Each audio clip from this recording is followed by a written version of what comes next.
আমি আর এই সংসার রাখতে পারবো না। আমি অন্য বিয়ে করব। তুমি কি বলছো? এই দুইটা ছোট বাচ্চার কথা একবারও ভাবলে না? বাবা, তুমি আমাদের ছেড়ে চলে যাবে কেন? আমরা দুই ভাই এবং মা কি খেয়ে বেঁচে থাকবো বাবা?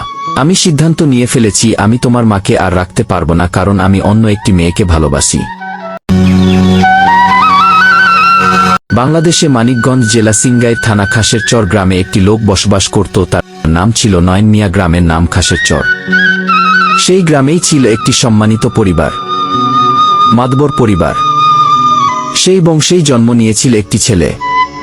তার নাম ছিল নয়ন মিয়া। কিন্তু ভাগ্যের খেলায় একদিন সেই ছেলেই হয়ে যায় গ্রামের নয়ন নাপিত নামে পরিচিত। তার বাবা ছিল খুব রাগী। 2004 সালের কথা। তখন নয়নের বয়স মাত্র 8 বছর। সে আর তার ছোট ভাই আলমগীর দুজনেই ছিল ছোট্ট শিশু। হঠাৎ একদিন তাদের জীবনে নেমে আসে এক ভয়াবহ ঝড়। সেই ঝড়ে তাদের সুখের সংসার ভেঙে চুরমার হয়ে যায়। বাবা, তোমরা ভয় পেও না, আমি আছি তোমাদের সাথে। মা, আমরা এখন কোথায় যাব আর কি খেয়ে বেঁচে থাকবো মা? আমরা এখন তোমার নানা বাড়িতে যাব বাবা, আর ওখানেই থাকবো, এই বাড়িতে আর আসবো না। আমার যত কষ্টই হোক তোমাদের মানুষ করব। চলো বাবা, তোমার নানা বাড়িতে চলে যাই। দুই সন্তানকে নিয়ে নয়নের মা তার বাবার বাড়িতে চলে যায় আশ্রয় নিতে।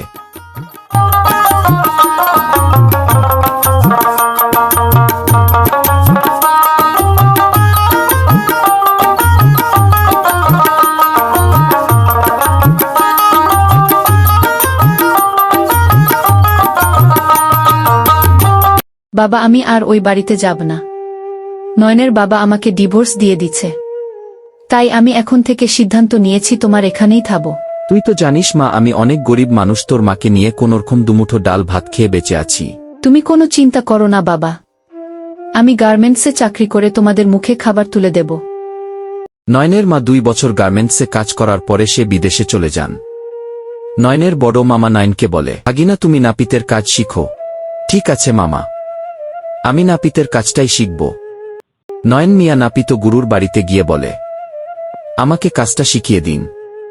আমি বিনা পয়সায় আপনার দোকানে কাজ করব। আমাকে দুবেলা দুমুঠো খেতে দিলেই হবে। ঠিক আছে, তুমি কাল থেকে কাজে জয়েন করতে পারো। এটাই হলো নয়ন নাপিতের কাহিনী।